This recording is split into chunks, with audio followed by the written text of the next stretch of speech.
Hey, what's going on, guys? John here checking in for the United View. The match report of the game. Manchester United 1, Luton Town 0. What a boring game that was.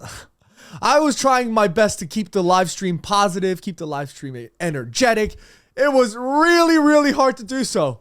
But thankfully, thanks to a goal from Victor Lindelof, we were able to secure all 3 points, as at this current moment in time, Manchester United now sit 6th on the table. And for Manchester United fans, I feel like this season is just going to be this kind of season. I think this game truly solidified to me that I have to judge and grade this season's Manchester United way differently than I sort of judged and graded Manchester United from last season.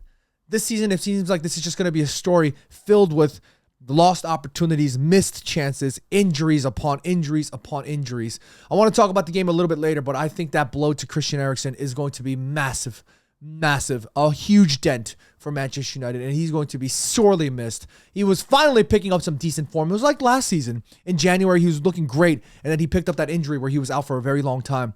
It was so frustrating to see that for Christian Eriksen because he was phenomenal. And recently, after being slotted back into the starting 11, he was looking so good. And then now he picks up another injury. It's just the luck is not on our side this season. I don't know what we have to do.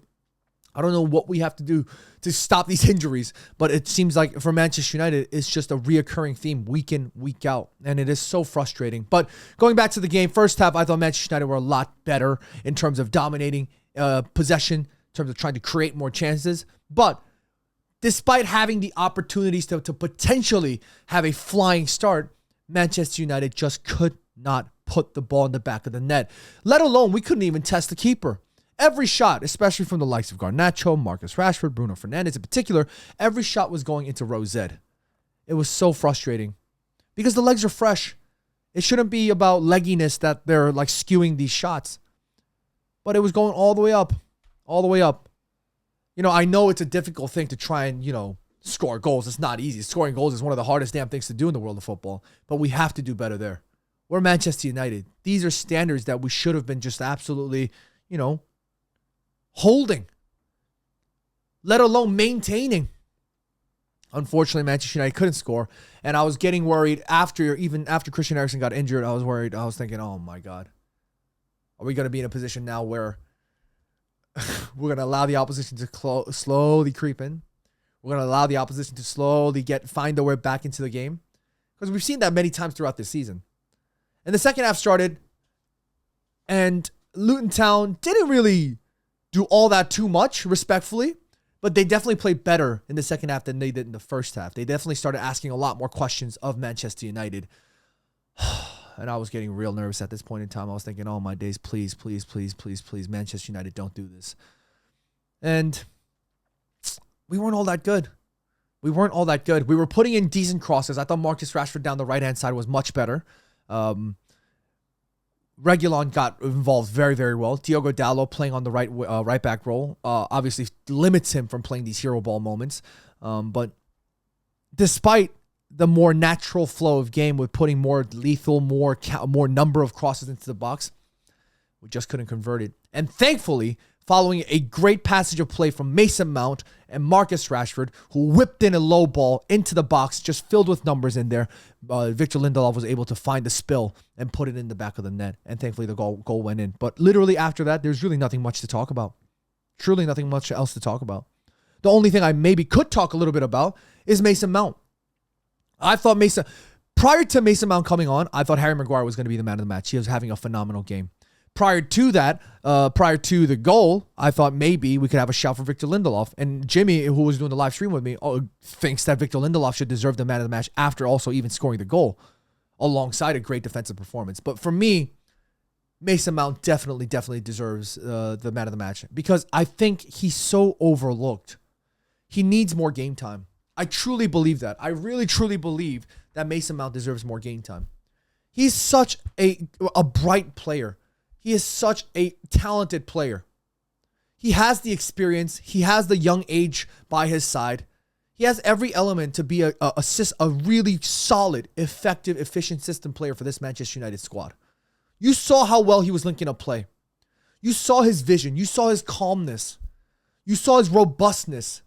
You saw when things got rough, when Luton's just started going crazy. You saw him getting stuck in, putting in a fight, challenging opposition.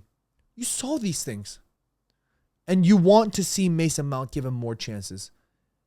And I don't know if this is, I guess if there is a silver lining to the fact that Christian Eriksen might be injured, maybe Mason Mount might see more game time.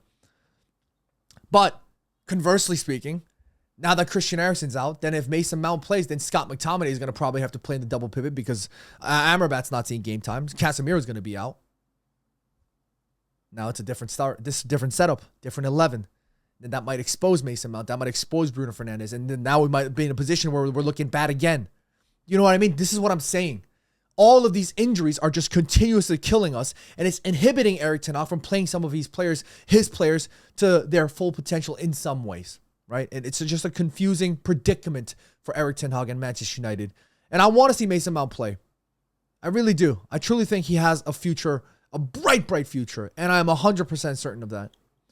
And that's why I'm going to give Mason Mount my man of the match. I think he deserves it. But again, shout outs to Victor Lindelof. Harry Maguire, solid again, despite Varane not making it into the starting 11. Apparently, according to the reason, I didn't get a chance to fact check this or confirm this myself, but one of the followers told me that Raphael Varane didn't make it to the 11 because Harry Maguire is performing well. If that's truly the case, or Victor Lindelof's performing well, if that is truly the case and there's nothing else going on behind the scenes, then fair play. It is a decision that is contingent upon the manager to get right. If he's going to play Harry Maguire because he believes Harry Maguire is playing well, or Victor Lindelof, and they perform well, then they go, okay, Erik ten Hag made the right call.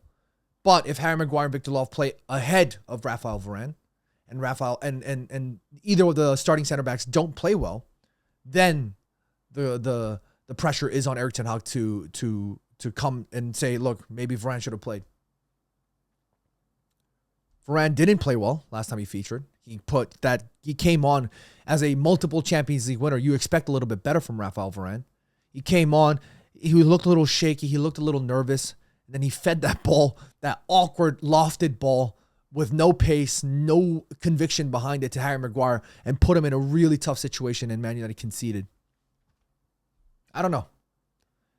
Harry Maguire and Victor Lindelof are playing well, so they do start ahead. Like I'm not mad at it. But questions will have to be asked about some of the players in this season. I think this season is going to be another huge makeshift overhaul. And I think that's the early prediction that I'm going to make. But I'm going to wrap it up here. My man of the match, like I said, was Mason Mount. But who is your man of the match? Get in the comments and let me know. And if you guys are new to the channel, please consider subscribing to the United View. And if you're interested in more things about what I have to say, please consider checking me out on my channel. The links are all in the description below. That's it for me for today, guys. Enjoy the rest of your weekend. And we will see you back real soon right here. Peace.